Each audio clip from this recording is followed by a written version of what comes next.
Avant même d'attendre les sondages, il était assez facile d'observer les effets des dernières conclusions du FBI sur Hillary Clinton. Alors certes, durant les 20-25 minutes de son discours ici à Cleveland, elle n'a jamais fait mention de cette affaire. Oui, mais on a senti quand même une énergie particulière, une électricité même dans la salle, notamment lorsque la candidate a souhaité renouveler et répéter sa volonté de n'exclure personne du progrès économique américain. Écoutez.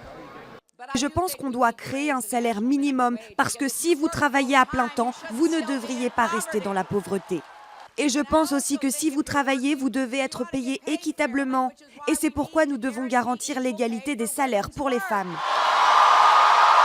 Et contrairement au concert de vendredi où elle était clairement éclipsée par Jay-Z et Beyoncé, Hillary Clinton était cette fois la vraie star. On a vu, oui, le champion NBA LeBron James, sauf qu'il a fait simplement une très courte apparition, notamment pour déclarer vraiment sa flamme à la candidate, avant de lui laisser la scène et toute la lumière, ce qui a redonné vraiment de l'énergie et de la confiance aux partisans d'Hillary Clinton. Écoutez. C'est ce qu'on attendait. C'est une illustration de la pauvreté du jugement du directeur du FBI quand il a transmis l'information au Congrès. Je suis confiant mais aussi stressé parce que le type d'en face fait vraiment peur.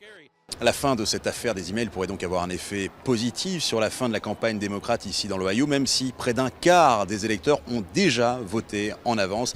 Et pour l'instant, Donald Trump reste clairement le favori. Il y a 18 grands électeurs à la clé ici.